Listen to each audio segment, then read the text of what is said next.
Start. तो हम लोग भगवत गीता के 18वें अध्याय के 65वें श्लोक को देख रहे हैं। ये सबसे गुह्यतम ज्ञान है जिसका वर्णन भगवान ने कल किया था। गुह्य ज्ञान था आत्मा का ज्ञान, कैसे ब्रह्म की अवस्था को प्राप्त किया जाता है। गुह्यतर ज्ञान था परमात्मा का ज्ञान, जो सभी के हृदय में परमात्मा के रूप में है। अब भगवान का अनुभव कैसे प्राप्त कर सकता है व्यक्ति, और भगवान की शुद्ध भक्ति प्राप्त कैसे कर सकता है, ये गुह्यतम ज्ञान है, उसको आज सुनेंगे। मेरे पीछे बोलिए। मन्मना भव मद भक्तो, मन्मना भव मद्भक्तो, मद्याजी माम नमस्कुरु, मद्याजी माम नमस्कुरु, मामे वैश्यसि सत्यम ते, मामे वस्यसि सत्यम ते, प्रतिजाने प्रियोसि मे, प्रतिजाने प्रियोसि मे। मन्मना भव मद भक्तो, मन्मना भव मद्भक्तो, मद्याजी माम नमस्कुरु, मद्याजी माम नमस्कुरु, मामे वैश्यसि सत्यम ते, मामे वस्यसि सत्यम ते, प्रतिजाने प्रियोसि मे, प्रतिजाने प्रियोसि मे। मन्मना भव मद भक्तो, मन्मना भव मद्भक्तो, मद्याजी माम नमस्कुरु, मद्याजी माम नमस्कुरु, मामे वैश्यसि सत्यम ते, मामे वस्यसि सत्यम ते, प्रतिजाने प्रियोसि मे। प्रतिजाने प्रियोसि मे। आवृत्ति कीजिए। मन्मना भव मद्भक्तो, मद्याजी मद्याजी माम नमस्कुरु, माम नमस्कुरु, मामे वस्यसि सत्यम ते, मामे वैश्यसि सत्यम ते, प्रतिजाने प्रियोसि मे। प्रतिजाने प्रियोसि मे। मैं विचार कर रहा था कि एक अच्छी बात है यहाँ पे कि हम लोगों को मोबाइल में ही देखना है, नहीं तो क्लास में लोग मोबाइल देखते रहते हैं। अभी दिक्कत क्या है कि मोबाइल में ही देखना है, इसलिए मन लगा रहना पड़ेगा ना। जो बार होता है क्लास देखते हैं, मन कहीं और रहता है तो मोबाइल देखने लगते हैं। अभी दिक्कत क्या है कि मोबाइल में ही देखना है, तो आपका मन लगा रहेगा। ये श्लोक बहुत अच्छा है। शब्द के अर्थ को देखिए, शब्दों के अर्थ को देखिए। मन मना का अर्थ बताइए क्या है मेरे विषय में। कि मेरे का मतलब भगवान कृष्ण के बारे में सोचो। भव मद भक्तो मतलब, अब आपको ये बड़ा सिंपल लगता होगा, मेरे भक्त बनो का मतलब क्या है? मतलब ये कि जब भक्त नहीं था उसको बोला जा रहा है। नहीं समझ आई बात? जो भक्त नहीं है उसको बोला जा रहा है भव मद भक्तो। जो भक्त है, जो साधना से सिद्ध भक्त हैं, सॉरी, जो नित्य सिद्ध हैं, वो तो भक्त पहले से ही हैं। तो भव भव मद भक्तो मतलब भगवान का भक्त बनना संभव है। साधना करके व्यक्ति भगवान की भक्ति को प्राप्त कर सकता है। यहाँ पे साधना के बारे में बता रहे हैं ना, साधना के बारे में बता रहे कि नहीं बता रहे? आपको याद है ना कि साधना और साध्य का वर्णन करेंगे, पिछले श्लोक में बताया था। तो क्या निरपेक्ष भक्तों का जो केवल भक्ति ही करते हैं। फिर वो क्या कह रहे हैं? मदयाजी। मदयाजी का मतलब क्या है? मेरी पूजा करो। अब भगवान की पूजा बहुत तरह से होती है, केवल अर्चन ही नहीं है। अर्चन है, सेवन है, और बहुत सारी चीजें करते हैं। वो सब याजी में आ जाएगा। माम नमस्कुरु, आपको प्रणाम करें? अच्छा, यानी कि भगवान कृष्ण को प्रणाम कर, आपको भी प्रणाम कर सकते हैं, कोई दिक्कत नहीं। वैष्णव है आप, भक्त हैं। अब ये हो गया साधन। साधन 4 दिख रहे हैं आपको कि नहीं? भगवान का स्मरण करो, भगवान के भक्त बनो, भगवान की पूजा करो और भगवान को नमस्कार करो। अब इससे क्या साध्य प्राप्त हो जाएगा? तो कह रहे हैं माम एवश्यसि, एवश्यसि, तुम निश्चित रूप से मेरे पास आओगे। सत्यम ते, मैं तुम्हें सत्य कह रहा हूं। सत्य मतलब जैसे शपथ के रूप में हम बोलते हैं ना, कसम खा के बोल रहा हूं, ऐसा करके। हाँ, कसम खा के बोल रहा हूं। अब कसम खाए, भगवान को कसम खाने की क्यों जरूरत पड़ रही है, इसकी व्याख्या भी अब टीका में पढ़ेंगे। बड़ी रसमय टीका है कि भगवान को कसम खाने की जरूरत क्या है। भगवान तो सत्य ही बोलते हैं, भगवान का नाम ही सत्य है, कृष्ण का नाम एक सत्य है। तो सत्य ये क्यों बोल रहे हैं सत्यम ते? कह रहे महाराज से अच्छा बतलाए थे, क्योंकि भगवान इंसान के लोगों में, इंसानों के बीच में रह रहे हैं, इंसानों के बीच में बात कर रहे हैं। इंसान लोग झूठ बोलते हैं, इसलिए उनको बोलना पड़ता, भाई देखिए मैं बिल्कुल सत्य बोल रहा हूँ, कभी झूठ नहीं बोलता। ऐसा बोलते हैं कि नहीं? और ऐसे लोग बहुत झूठ बोलते हैं। तो खैर, इस तरह के लोग होते हैं, तो भगवान उनका अनुकरण करते हुए बोल रहे हैं कि सत्यम ते, मैं सत्य बोल रहा हूं। इसका मतलब क्या? झूठ भी बोलते हैं? झूठ नहीं बोलते हैं, लेकिन अनुकरण करने के लिए। प्रति जाने, तो मैं तुम्हारे सामने प्रतिज्ञा कर रहा हूं। क्यों मेरे सामने कर रहे हैं ऐसा? तो कह रहे हैं प्रियोसी में, क्योंकि आप मुझे बहुत प्रिय हो, मेरे भक्त हो। ठीक है। सदैव मेरा चिंतन करो, मेरे भक्त बनो, मेरी पूजा करो और मुझे नमस्कार करो। इस प्रकार तुम निश्चित रूप से मेरे पास आओगे। मैं तुम्हें वचन देता हूं, क्योंकि तुम मेरे परम प्रिय मित्र हो। गीता भूषण टीका। अब भगवान यहाँ पर अपनी आज्ञा दे रहे हैं। इसको पहले वर्णित किया गया था भगवत गीता 9.34 में। मुझ में अपने मन को केंद्रित करने के द्वारा, मेरी पूजा करने के द्वारा और मुझको प्रणाम करने के द्वारा तुम मुझ कृष्ण को प्राप्त करोगे, जो देवकी के पुत्र हैं। और जो तुमसे बहुत प्रेम करते हैं। तो केवल कृष्ण से ही प्रेम करते हैं या हम सबसे प्रेम करते हैं? क्या बोला तुमने? अर्जुन बोला था? क्या बोला था? कृष्ण मुझसे, मेरे मन में था अर्जुन। कृष्ण केवल अर्जुन से ही प्रेम करते हैं कि सभी जीवों से प्रेम करते हैं? सभी जीवों से प्रेम करते हैं। ये स्वीकार करना बड़ा कठिन होता है हमारे लिए, है कि नहीं? एक माता जी बाद में भरतपुर में प्रीचिंग कर रहा था, तो मैंने माता जी बनी, मैंने कहा माता जी आप अपनी लड़के के लिए बड़े चिंतित हो, लेकिन कृष्ण आपके लिए बहुत चिंतित हैं। अरे मेरे लिए क्यों चिंतित होंगे? उनको लगा मैं तो एक सामान्य सी महिला हूँ, मेरे लिए क्यों चिंतित होंगे, मैं भरतपुर में रह रही हूँ ऐसे। तो मैंने कहा नहीं, कृष्ण को सभी जीवात्माएं वापस चाहिए, वापस उनको अपने धाम में चाहते हैं, वापस आ जाएं और हमेशा हमेशा के लिए सुखी रहें। देखिए हम लोग कितना दुख भोग रहे हैं, ये हम खुद भी अनुभव नहीं कर पा रहे हैं। हम लोग को नॉर्मल लगता है ना शरीर में रहना। कितना खराब शरीर है, अवध्य शरीर, बहुत खराब शरीर है, उसमें रहना में कोई दिक्कत नहीं महसूस होता। ओके, जैसे कोई व्यक्ति पागल होता है उसको ओके लगता है कि नहीं? लेकिन उसकी दुर्दशा को देख करके जो सामान्य व्यक्ति है वो बहुत द्रवीभूत हो जाता है। इसलिए भगवान के सामने जाना चाहिए। भगवान हमारी स्थिति को देख कर हम पर कृपा करते हैं। तो खैर बात यहाँ पे आ रही है ये कि ये बहुत सिंपल सा प्रोसेस है, अपने मन को कृष्ण में लगाना, उनके भक्त बनना, उनका पूजन करना और उनको नमस्कार करने से व्यक्ति उनके पास चला जाएगा। ये सबसे गुहितम इसलिए है क्योंकि यहाँ पे इस प्रकार से व्यक्ति न सिर्फ परमात्मा को जानेगा या ब्रह्म को जानेगा, अपितु वह परब्रह्म भगवान कृष्ण के धाम वापस चला जाएगा। और ऐसा नहीं है कि सबको पता है, और ऐसा भी नहीं कि जिन लोगों को श्लोक पता है उनको उस पर श्रद्धा होगी। दो तरह से बातें हो रही हैं। एक कि लोगों को पता ही नहीं है, चलिए वो तो क्लियर है कि नहीं पता लोगों को, लेकिन जो लोग संस्कृत जानते हैं वह भी जरूरी नहीं है कि इस श्लोक को यथावत स्वीकार करें। मैं अभक्तों की बात कर रहा हूं। आप लोगों ने माता जी पढ़ा था ना, भगवत गीता पढ़ा था ना, आपके टीचर ने बताया था उसके बारे में, श्लोक के बारे में? बस बताते हैं। ये केवल यही नहीं है, अभी भी एक माता जी भरतपुर में, उनने भी बहुत संस्कृत पढ़ी है। वो टीचर, अब इतने आश्चर्य की बात है ना, श्लोक एकदम क्लियर है ना। तब विचार कीजिए, आपने माता जी कभी विचार किया कि टीचर ने कभी क्यों नहीं बताया इसके बारे में कि कृष्ण का भजन करना है? हाँ, अब देखिए कि माता जी आपसे एमए किया ना संस्कृत में आपने। हाँ, अब देखिए टीचर भी संस्कृत जान रहा है, लेकिन उसको लगता है ऐसा इतना अद्भुत माया है कि उसे विश्वास ही नहीं इस बात पे। हम लोगों के लिए उस तरह से सोचना ही मुश्किल है, क्योंकि वैसे कभी सोचा ही नहीं है। इस श्लोक का हमारे लिए अर्थ क्या है? सीधा अर्थ है, भगवान का भजन करना है, भक्ति करना है, भगवान के पास जाना है। मैं तो उस चेतना में जा ही नहीं पा रहा हूं जिसमें लोग सोच ही नहीं रहे हैं कि मतलब किस तरह से ग्रहण करेंगे, किसका स्मरण करना है बताइए। डिवोटी के लिए ऑब्वियस है, कृष्ण का स्मरण करना है। भक्त के लिए डिफिकल्टी नहीं कि किसका स्मरण करना है, उसके लिए डिफिकल्टी है कि कैसे स्मरण करूं मैं, वो एक अलग बात है। लेकिन यहां कोई डाउट नहीं कि किसका स्मरण करना है। हमारे सामने कठिनाई ये आएगी हम कैसे स्मरण करें, ये एक अलग बात है। वो तो ठीक है, हम श्रवण कीर्तन करेंगे, स्मरण करेंगे, लेकिन कितनी अजीब सी चेतना है ना, संस्कृत जानने के बाद भी लोग नहीं समझ पा रहे। तो एक आश्चर्य की बात है।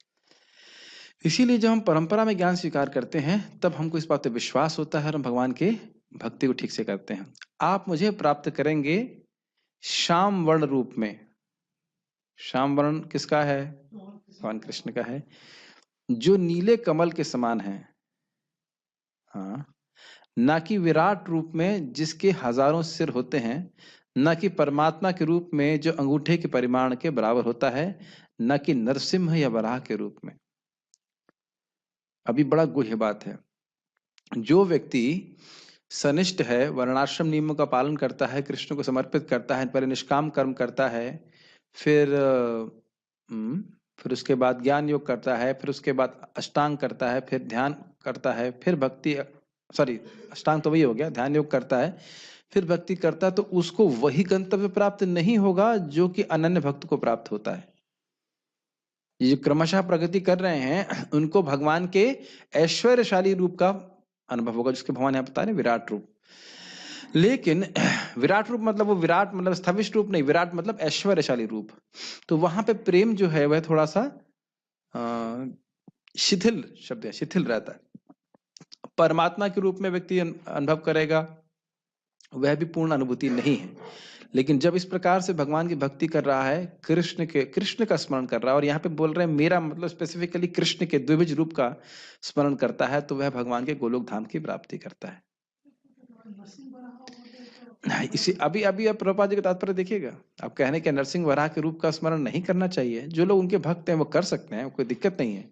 लेकिन यहाँ कृष्ण बोल रहे हैं सीधे मेरा स्मरण करो, और प्रभुपाद जी इसको आगे तात्पर्य एकदम स्पष्ट करेंगे। आपका मित्र होने के कारण मैं स्वयं अपने को आपको दे दूंगा। कितना सुंदर बात है ना। ये लाइन समझ में आ रही है आपको? जैसे मोबाइल मेरे को दीजिए, जस्ट फॉर एग्जाम्पल, अब मैं बोलता हूँ मोबाइल रोजी ने दे दिया, अब मैं कुछ भी करूँ उसका, ये पॉइंट है। पकड़ वापस ले लीजिए, घबराइए मत, आपके मोबाइल कुछ नहीं लेंगे। समझ रहे हैं? दे देने का मतलब क्या हुआ, समझ में आ रहा है कि भक्त भक्त के हाथ में भगवान आ गए, मतलब अब जिसको वो चाहे भगवान को दे सकता है। कृष्ण से तुम्हारा, कृष्ण देते पारो तुम्हारा शकति आज। समझ रहे ना इसका मतलब? महाप्रभु कई बार बोलते हैं अपने भक्तों को, तुमने मुझे खरीद लिया है, तुम चाहो तो मुझे मार्केट में बेच सकते हो। अरे कृष्ण को तो ना बेचेगा कोई। लेकिन कहने का अर्थ यह है कि जिस भक्त के हृदय में प्रेम होता है, वह प्रसन्न हो जाए, तो वह अगर आशीर्वाद देंगे तो हमें भगवान की भक्ति प्राप्त हो जाएगी। लेकिन इसको और था समझना चाहिए कि जो निष्काम भाव से इस प्रकार से कृष्ण की निरंतर सेवा में लगा हुआ है, भगवान का स्मरण कर रहा है, उनकी भक्ति कर रहा है, तो भगवान ये देखते हैं कि ये तो कुछ चाह ही नहीं रहा है मेरे से। जब मुझसे कुछ चाह नहीं रहा है और सेवा किए जा रहा है, तो मुझे कुछ तो देना ही पड़ेगा। क्या बचे फिर? भगवान बचे। तो भगवान अपने आप को पूरे एक भक्त को दे देते हैं। तो आप प्रश्न करोगे आज भगवान ने एक भक्त को दे दिया तो दूसरे के लिए क्या बचे? मान लो भगवान कृष्ण बलराम ने श्रीनाथ जी को दे दिया, अब मेरे लिए भगवान बचेंगे? श्रीनाथ जी प्रभु कह रहे नहीं बचेंगे। करना मित्रों क्या आपका क्या मतामत है? आपको कृष्ण, भगवान करे कृष्ण आपको तुरंत मिल जाए, तुरंत तो मुझे करने की शक्ति, आशीर्वाद देने की शक्ति नहीं है, लेकिन भगवान आपको मिल गए, तो भगवान आपको मिल गए, भगवान ने अपने आप को आपको दे दिया, तो फिर आपका नाम फिर से भूल गया। प्रभु नाम है आपका, आपके पीछे प्रभु जी बैठे हुए। हाँ, रामेश्वर प्रभु के लिए भगवान बचे कि नहीं बचे? रामेश्वर प्रभु बचेंगे। ये भगवान का गुण है। भगवान एक भक्त को पूरा दे देते हैं, फिर भी दूसरे भक्त को देने के लिए पूरा बचते हैं। तो ऐसा नहीं सोचना चाहिए कि अरे एक को मिल गया मेरा तो चांस ही खत्म, ऐसा कुछ नहीं। भगवान सभी के लिए पूरी तरह से है। मतलब भक्त तो उनको छू सकते हैं, उनको देख सकते हैं, उनसे बातचीत कर सकते हैं, उनसे उनके दिव्य शरीर से निकलने वाली दिव्य गंध को वह सूंघ सकते हैं। इस प्रकार से भगवान उनके इंद्रिय गोचर हो जाते हैं। इस संबंध में एक बात याद आ रही है कि ब्रज में भगवान जो बछड़े होते थे उनकी पूंछ पकड़ लेते थे छोटे बच्चे के रूप में, और वो बछड़े कृष्ण को खींचते थे, और कृष्ण और घबरा जाते थे, उसके और कस के पूंछ पकड़ लेते थे, तो और बछड़ा और घबराता था तो और पीछे भागते थे। तो भगवान इससे यहाँ पे इंगित करना चाहते हैं कि देखो मेरा नाम गोपाल है, गोविंद है, और मेरा नाम अधोक्षज भी है, तो ऐसे तो मैं इंद्रियों के परे हूं, लेकिन जो गो मतलब इंद्रिय, गोवत्स हैं, जो इंद्रियों के बच्चे हैं, वे भी मुझे ब्रज में घसीट रहे हैं। ब्रज का प्रेम इतना अद्भुत है कि यहाँ मैं इंद्रियातीत नहीं हूं। देखो ना, जो इंद्रियों के बच्चे हैं, गोवत्स हैं, वह भी मुझको पीछे पीछे खींच रहे हैं। तो इस प्रकार से कृष्ण अपने आप को देते हैं। और ये बात ब्रह्मा जी सोच सोच के बड़े आश्चर्यचकित हो रहे, कह रहे कि आपने पूतना को और बकासुर को अपना धाम दे दिया, तो आपके लिए इन इन लोगों को, गायों को और ब्रजवासियों को देने के लिए क्या रहेगा? आप समझ रहे ना मेरी बात? जब बकासुर को अपना धाम दे दिया, और क्या है, पूतना को दे दिया, बकी को दे दिया, तो अब आप इनके लिए क्या, इनको क्या देंगे? तो उत्तर यही है कि भगवान हमेशा उनके ऋणी ही रहेंगे, उनके प्रेम के प्रति। ये सब बातें बड़ी सुंदर है, श्रीमद् भागवत में 10th कैंटो में आती हैं। तो आप समझ पा रहे हैं अपने आप को देने वाले का अर्थ? आत्म दो हरि, अपने आप को देने वाले हरि। ऐसा कोई देवता नहीं करता। किसी भी देवता की पूज लीजिए, कोई भी देवता अपने आप को नहीं देता है। देते हैं कोई? नहीं देते। मैं यह शपथ आपके सामने ले रहा हूं, अर्थात ते सत्यम। नाना अर्थ वर्ग कहता है कि सत्यम शपथ तथ्यो। सत्यम का अर्थ है शपथ या सत्य। तुम्हें इस संबंध में कोई संशय नहीं रखना चाहिए। ये लाइनें समझ में आ रही हैं? सत्यम ते का अर्थ है कि मैं तुम्हारे सामने सौगंध रख के कह रहा हूं कि इस प्रकार से होगा। अब भगवान को सौगंध रखने की जरूरत है नहीं, लेकिन वो क्यों कह रहे हैं जरा उसको देखिए। लेकिन सत्यम का अर्थ यहाँ पे लेना चाहिए, शपथ लेके भगवान कह रहे हैं। और ये भी भगवान नहीं कह सकते कि भगवान कसम ऐसा बोल रहा हूँ भगवान तो स्वयं है, तो ऐसा तो नहीं बोल सकते कि भगवान की कसम खा के बोल रहा हूँ कि तुम सही सही बोल रहा हूँ। लेकिन इस प्रकार से सत्यम का अर्थ है शपथ है, ये व्रत है, ऐसे बोल लीजिए। लेकिन मेरा संशय समाप्त नहीं हुआ है। अर्जुन मान लीजिए प्रश्न करें, क्योंकि आपने वचन दिया था कि आप मथुरा से व्रज में आएंगे, परंतु आप वापस नहीं आए थे कितना सुंदर टीका है कि नहीं? आप कह रहे हो कि वचन दे रहा हूं कि तुम मेरा स्मरण करोगे तो मेरे पास आ जाओगे, लेकिन आपका वचन तो आप काट देते हो। आपने वचन दिया था कि मैं तुरंत आऊंगा और वापस नहीं आया, आपने ब्रजवासियों को झूठ बोल दिया था। ऐसा वैसे ये झूठ नहीं है, भगवान बाद में आते हैं। भगवान का कई साल के बाद आते जरूर हैं, सबको भगवान के अपने धाम भेज देते हैं, फिर वापस आते हैं आगे। इसलिए मैंने ऐसा यह स्वीकार करते हुए कहा है कि प्रतिजाने कि तुम मुझे बहुत प्रिय हो। ये समझ में आया? क्योंकि तुम मेरे बहुत प्रिय हो, इसलिए तुम्हारे सामने मैं प्रतिज्ञा कर रहा हूं। मथुरावासी जिससे प्रेम करते हैं उससे धोखा नहीं करते, तो फिर उस व्यक्ति का कहना ही क्या जिससे वे सबसे अधिक प्रेम करते हैं। समझ में आया आपको?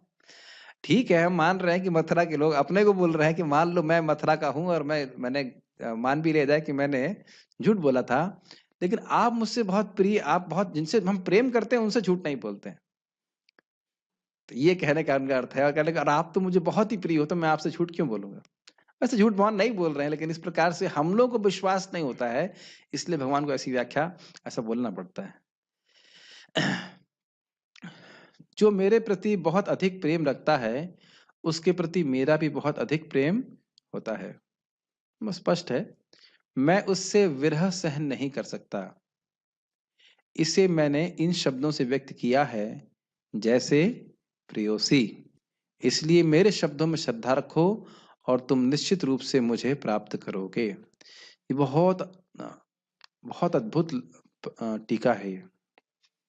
अभी भक्त पूछ रहे थे कि जिस भक्त ने जीवन भर भगवान का स्मरण किया, भक्ति किया, वह मृत्यु के समय भगवान को भूल जाए तो ऐसा क्या होना चाहिए? देखिए, पहली बात ये समझ में आना चाहिए कि यहाँ पे इस टीका में हम क्या देख रहे हैं। जिसने जीवन भर भगवान की भक्ति करी है, क्या उसका भगवान से प्रेम नहीं है? क्या वो भगवान से प्रेम नहीं करना चाहता है? क्यों करेगा बताइए? क्यों करेगा भक्ति अगर वो भगवान को प्राप्त नहीं करना चाहता है? तो जब इधर से इच्छा है कि वह भगवान को प्राप्त करे, तो भगवान की तो करोड़ों गुना अच्छा है कि वो मुझे प्राप्त करे। ये समझ में आ रहा है शानू प्रभु? अब हाँ बोल रहे हैं, हाँ हाँ अच्छा इस पे विश्वास हो तो कितना हमको संबल, कितना प्रोत्साहन मिलता है। हमारी जितनी इच्छा है उससे करोड़ों गुना इच्छा भगवान की है हम उनके पास वापस आ जाएं। वह तो केवल हमारा प्रयास देख रहे हैं कि वो कितना प्रयास कर रहा है भक्त मुझे प्राप्त करने के लिए। लाने के लिए भगवान को कोई मुश्किल है बताइए? आज ही मैं एक भक्त से बात कर रहा था, कह रहे थे कि प्रभु जी मैंने फिलॉसफी सीखना अभी शुरू किया है और फिर भी उनको वृंदावन धाम प्राप्त हो गया। और जो उनको वो बता रहे थे कि मुझे कभी विश्वास ही नहीं था कि कोई फुल टाइम डिवोटी हो भी सकता है, ये होते भी होंगे। तो आप देख रहे हैं कि जैसे आप कृष्ण भावना एक गंगा जी की तरह है, जिसको लेके आ रहे हैं उसको बस वो लिपटता जा रहा है, लिपटता जा रहा है। आज भी एक भक्त मुझे बोल रहे थे अब इनके जीवन में बहुत कठिनाई आ रही तो भक्ति नहीं कर पा रहे हैं, लेकिन कहते हैं अभी मैंने कुछ समय पहले जप किया, भक्तों के संग कथा श्रवण कर रहा था, बहुत अच्छा सुख मिला है, कब वो दिन वापस आएगा मैं फिर से भक्ति करूंगा। भक्ति छोड़ नहीं पाता, जिसने भी भक्ति अच्छे से करी है उसके रस का वो अनुभव करता है। तो मैं खाली बात ये कर रहा था कि जिसने जिसने प्रयास किया है पूरा भगवान की बात पे, श्री प्रभुपाद की बात पे विश्वास रख करके, श्रद्धा रख के अपना जीवन यापन किया है, क्या भगवान उसको धोखा दे देंगे? कभी हो ही नहीं सकता, ऐसा कभी नहीं हो सकता। तो इसीलिए भगवान बोल रहे हैं प्रियोसी में, जो व्यक्ति भगवान की बात पे श्रद्धा रख करके उनके उपाय का आश्रय लेता है, जो उपाय भगवान बता रहे हैं, वो कभी विफल नहीं हो सकता। कदाचित उसको जन्म लेना भी पड़ा तो किस लिए? ताकि भक्ति का फल उसको अनुभव हो सके। कदाचित वो अनुभव कर सके। भक्ति का फल मतलब प्रेम प्रेम इत्यादि वो अनुभव कर सके, वो प्रकट हो, इसलिए जन्म लेना पड़ेगा। ऐसा नहीं कह सकते कि कर्म के सिद्धांत के अनुसार वो जन्म लेगा। ठीक है ना? तात्पर्य, ज्ञान का गुहितम अंश है कि मनुष्य कृष्ण का शुद्ध भक्त बने, सदैव उन्हीं का चिंतन करे और उन्हीं के लिए कर्म करे। व्यवसायिक ध्यानी बनना कठिन नहीं। व्यवसायिक ध्यानी का मतलब समझ में आ रहा है?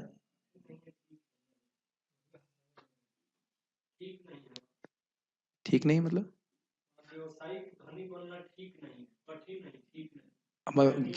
किताब में क्या लिखा? ठीक नहीं लिखा गया। हाँ वो ठीक है, तो आप पता नहीं क्यों एरर है, मैंने तो इंटरनेट से पेस्ट कर दिया था उसको। व्यवसायिक ध्यानी बनना ठीक नहीं, ठीक नहीं मान लिया जाएगा। वैसे कठिन नहीं भी ठीक ही है एक तरह से, क्योंकि कमर्शियल काम करने में कोई मुश्किल नहीं है, भक्ति लाने में मुश्किल है। देखो थोड़ा म्यूजिक जान लिए, ऐसे करके हरे कृष्णा गाना बहुत आसान है, हृदय से गाना मुश्किल है। अरे आता ही नहीं हृदय, एक बार कदम कदम कानन मारा तो बदल लेते, the heart is not coming. कीर्तन तो गा रहा है लेकिन हृदय नहीं आ रहा है बाहर। हृदय तो नहीं लेके आ सकते हैं, पता नहीं कठिन कैसे आ गया। खैर चलिए कोई बात नहीं। व्यवसायिक ध्यानी बनना ठीक नहीं। जीवन को इस प्रकार ढालना चाहिए कि कृष्ण का चिंतन करने का सदा अवसर प्राप्त हो।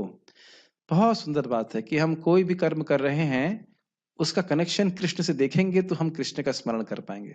और ये तभी हो पाएगा स्पेशली जब हम भगवान के बारे में प्रचुर मात्रा में श्रवण कीर्तन करेंगे।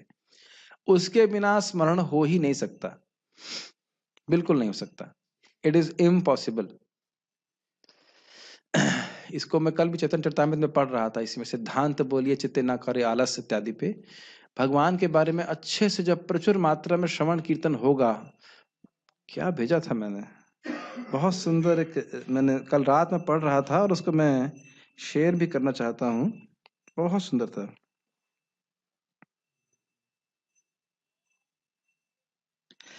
जब तक कोई कृष्ण के बारे में प्रामाणिक भक्तों से नहीं सुनता है, वह भक्ति में प्रगति कर ही नहीं सकता है। प्रभुपाद जी से बोल रहे चैतन्य चरितामृत में आदि लीला 1.2.117।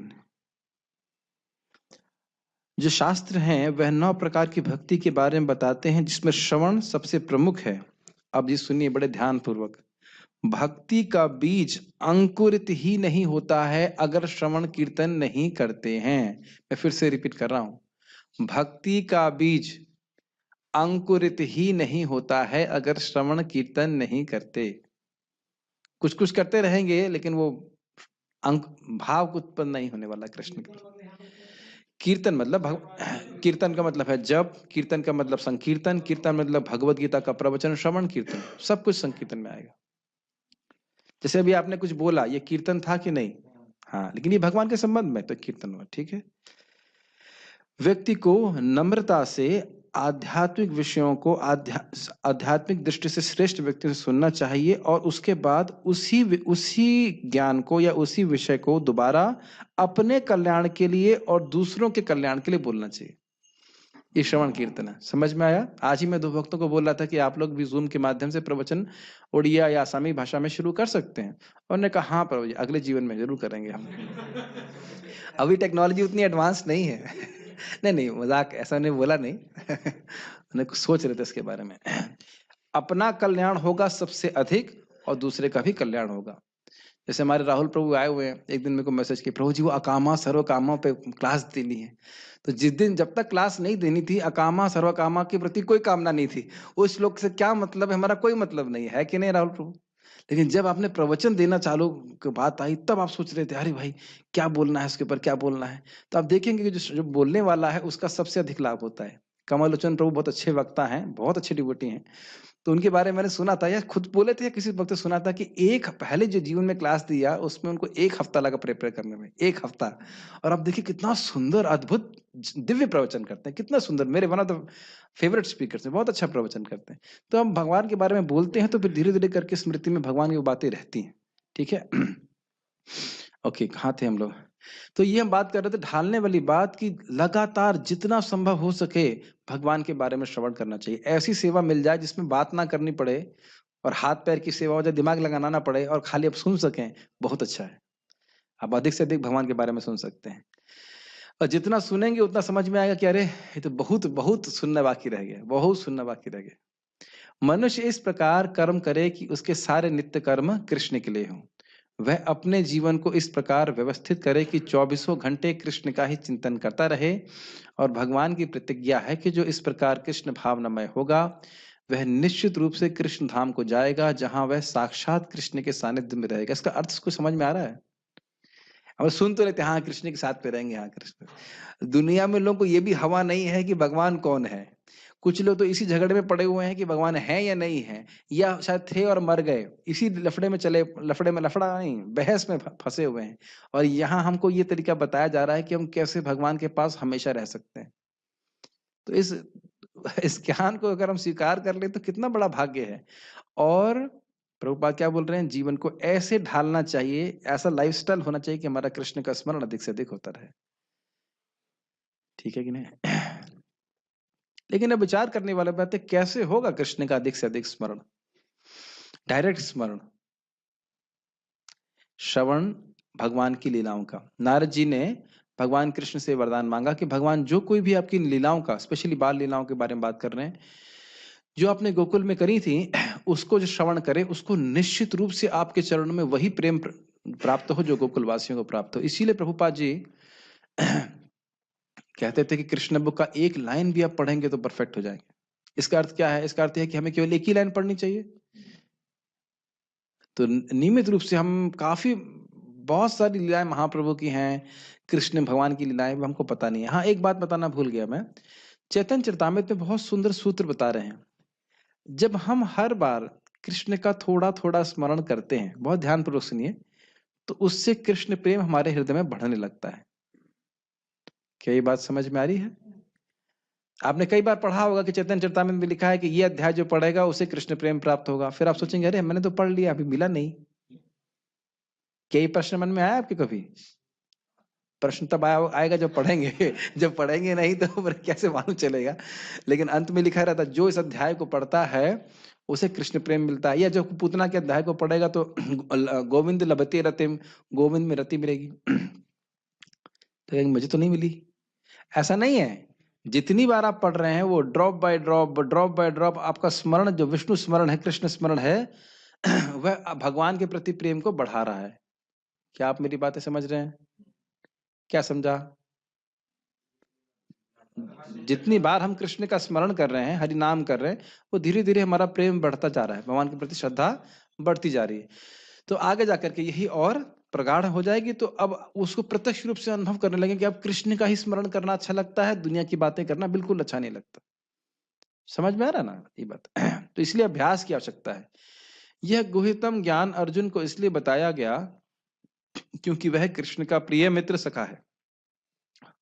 जो कोई भी अर्जुन के पथ का अनुसरण करता है वह कृष्ण का प्रिय सखा बनकर अर्जुन जैसे ही सिद्धि प्राप्त कर सकता है। फिर विचार कीजिए, कोई मित्र है आपका, तो क्या उसको हम प्रसन्न नहीं करना चाहेंगे? हमारे करुणा मित्र वो बड़े अच्छे हैं, बड़े प्रिय हैं, हमारे मित्र हैं, वो बढ़िया वस्तु हमें बना बना खिलाते हैं कि नहीं खिलाते? क्या ये प्रेम है कि नहीं भक्तों के प्रति? अगर करुणा मित्र प्रभु का भक्तों के प्रति कोई प्रेम नहीं होता तो क्या वो अच्छा बनाते हैं? अरे यार कहाँ फंस गया मैं, अच्छा खासा था, ऐसा तो ना, ऐसा तो नहीं करके आप बना रहे हैं ना। सिमिलरली मान लीजिए किसी से भी आप प्रेम करते हैं और वो कहे कि मुझे ये चीज वस्तु चाहिए, तो आप देना चाहेंगे कि नहीं? स्वाभाविक सी बात है।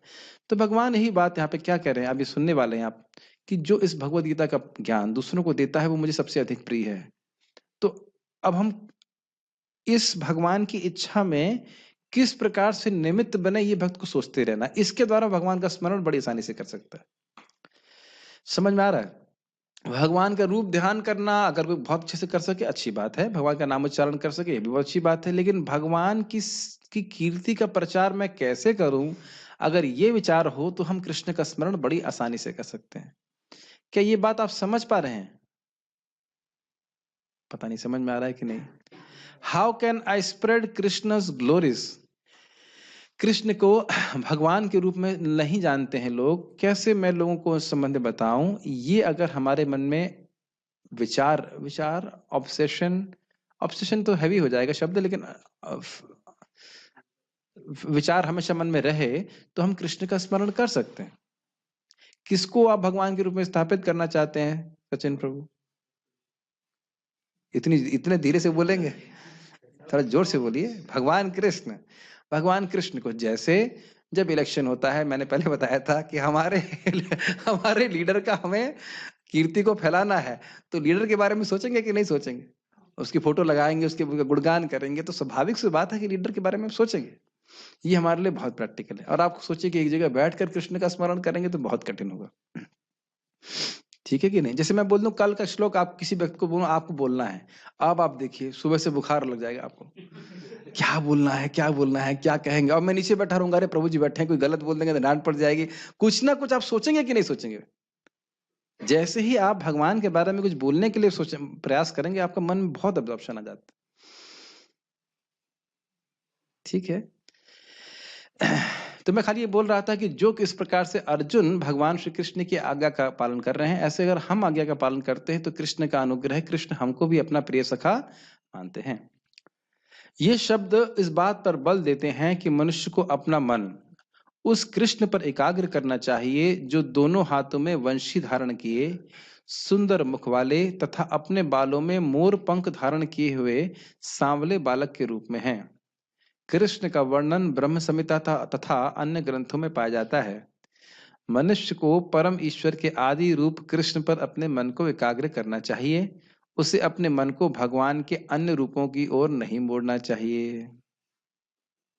देखिए, एक इंटरेस्टिंग बात यह भी है कि निष्ठा, इसे कहते हैं इष्ट निष्ठा। क्या कहते हैं? इष्ट। आपके बहुत सारे इष्ट नहीं हो सकते। ऐसा नहीं है कि भगवान विष्णु के बारे में नहीं सुन सकता भक्त, या भगवान नारायण के बारे में नहीं सुनेगा, या भगवान राम या वराह के बारे में नहीं सुनेगा, ऐसा नहीं है। लेकिन उसकी इष्ट निष्ठा तो एक विशेष इष्ट के प्रति ही होती है। जैसे आप देखिए ना, परीक्षित महाराज ने सभी के बारे में सुना, लेकिन बाद में 9वें अध्याय के 9वें स्कंद के अंत में वो चाहते हैं कि कृष्ण के बारे में ही सुना है कि नहीं। आप पढ़ते ही होंगे, सुन रहे होंगे कि 9वें स्कंद के अंत में एकदम जब कृष्ण की वंशावली के वर्णन हो रहा है तो कहते हैं मुझे कृष्ण के बारे में ही सुनाई, कृष्ण के बारे में सुनाई। पूरा एक स्कंद भगवान कृष्ण के ही लीलाओं का वर्णन है। तो ये इष्ट निष्ठा कहलाती है। हनुमान जी भगवान श्री राम, ऐसा नहीं कि अब कृष्ण कथा चल रही नहीं नहीं यहाँ तो मैं नहीं बैठूंगा, ऐसा नहीं है। लेकिन भगवान हनुमान जी स्पष्ट रूप से भगवान श्री राम के प्रति आसक्त है। छोटी सी घटना बताऊंगा, उससे आपको समझ में आ जाएगा ये बात। एक बार अर्जुन रामेश्वरम गए और वहां पे उन्हें आश्चर्य हुआ कि मतलब ये भगवान श्री राम ने पत्थर का पुल क्यों बनाया? ये तो मतलब बाण से बना सकते थे। तो एक बंदर वहां पे आए और उन्होंने कहा कि अरे वो टूट जाता, वो कमजोर हो जाता। तो अर्जुन ने कहा अरे मैं बना के दिखाता हूँ, पुल बिल्कुल नहीं टूटेगा। तो अर्जुन ने पुल बनाया और उस बंदर ने तोड़ दिया। अर्जुन ने फिर बनाया, फिर तोड़ दिया। लेकिन उससे पहले शर्त ये लगी थी कि अगर मैं बना दूंगा और तुमने तोड़ दिया, बंदर ने तोड़ दिया, तो अर्जुन ने कहा कि मैं आत्महत्या कर लूंगा। और अगर कहा कि अगर तुम नहीं तोड़ पाए, तो बंदर ने कहा मैं तुम्हारे सेवा करूंगा, सेवक बन जाऊंगा। आप समझ रहे होंगे बंदर कौन था। तो उसके बाद फिर जब अब अर्जुन के संग ऐसा हुआ तो अर्जुन आत्महत्या करने पे तुल गए। तो इतने में एक ब्राह्मण आते हैं, कहते हैं ऐसा ठीक नहीं है, मैं फिर से एक बार आप चैलेंज स्वीकार करिए। अब अर्जुन ने जब पुल बनाया तो वो बंदर तोड़ नहीं पाया। तो फिर भगवान कृष्ण उनके सामने प्रकट हुए। कहे ये तुम लोग को आपस में इस तरह से कंपटीशन नहीं करना चाहिए, भक्तों को इस तरह से आपस में होड़ नहीं करना चाहिए। तो कृष्ण जो है वह अर्जुन को कृष्ण के रूप में दिखाई पड़े और हनुमान जी को भगवान श्री राम के रूप में दिखाई पड़े। तो वे भक्त के भाव के अनुसार भगवान अलग अलग रूप प्रस्तुत करते हैं। तो हम इष्ट निष्ठा की बात कर रहे हैं क्योंकि प्रभुपाद जी कृष्ण के भक्त हैं, हम गौड़े संप्रदाय से हैं। हम सभी भक्तों को महाप्रभु ने क्या शिक्षा दी है? श्यामम। भगवान कृष्ण का सबसे सुंदर स्वरूप क्या है? श्याम श्याम सुंदर स्वरूप, तो उस पे ही भक्त लोग ध्यान करते हैं। किंतु भक्त को चाहिए कि अपने मन को उस एक रूप पर केंद्रित करे जो अर्जुन के समक्ष था, भगवान कृष्ण के रूप में। कृष्ण के रूप पर मन की यह एकाग्रता ज्ञान का गुह्यतम अंश है, जिसका प्रकटीकरण अर्जुन के लिए किया गया, क्योंकि वह कृष्ण का अत्यंत प्रिय सखा है। और इस प्रकार के एकाग्रता से क्या होगा? भगवान कृष्ण में अनन्य प्रेम जागृत होगा, जिसके द्वारा हम उसका स्मरण करके भगवान के पास जा सकेंगे। ये सबसे गुह्यतम ज्ञान है। अब इससे इससे अधिक और ज्ञान इकट्ठा करने की हमको आवश्यकता नहीं है। सभी भक्तों के लिए संदेश यही है कि जीवन इस प्रकार से जिए कि इस श्लोक को जीने के लिए बहुत समय मिल जाए। जीवन इस प्रकार से जिए कि इस श्लोक को जीने के लिए बहुत समय मिले। समझ में आ गया? ये नहीं कि केवल 2 वक्त की रोटी के लिए बस पूरा जीवन हम जो है उसी में वेस्ट कर दें, बहुत दुख होगा उसके लिए। कोई किसी का प्रश्न है तो मैं ले सकता हूँ, नहीं तो हम रुकेंगे। भक्तों का कोई प्रश्न है यहाँ पे? ओके। ओ, भक्त पूछ रहे हैं रीडिंग किस में आता है? Reading is a kind of श्रवण, और ये बहुत जरूरी है, क्योंकि श्रील प्रभुपाद जी का हम संग प्राप्त करते हैं जब उनका हम पढ़ते हैं। साउंड नहीं है, लेक्चर तो खत्म हो गया, साउंड तो आ रहा होगा। ठीक ठीक है, तो यहाँ रुकते हैं। हाँ, जी, हाँ। जैसे आप बता रहे थे कि हर एक जीव के अनुसार भगवान उसे प्रकट करते हैं, यस। तो हर एक जीव की इच्छा अलग अलग होती है, तो क्या हाँ, भगवान भी हर एक जीव के अनुसार ही? हाँ, तो भगवान हर जीव के रस के अनुसार उसे आदान प्रदान करते हैं, इसमें क्या दिक्कत है? हर जीव का एक भगवान से विशेष संबंध है, तो भगवान से वो विशेष रूप से आकर्षित करेगा, तो भगवान एक विशेष गुण को प्रकाशित करते हैं उस जीव को आकर्षित करने के लिए। अभी सभी लोग दामोदर अष्टकम करने के लिए गए थे, तो क्या कृष्ण बलराम को सभी लोग एक ही नजर से देख रहे हैं? अब बताइए। सबका अलग अलग भाव है, सबके अलग अलग उसके अनुसार भगवान को देख रहे हैं। सबके हरे कृष्णा से भगवान इंडिविजुअली प्रसन्न भी हो रहा है, तो उसमें कोई दिक्कत तो नहीं लग रही। क्या भगवान के अनंत गुण नहीं है? तो फिर क्या दिक्कत है? जब भगवान के अनंत गुण हैं और जीव अनंत हैं, तो एक एक जीव के लिए अनंत गुण प्रकाशित करने में क्या दिक्कत है?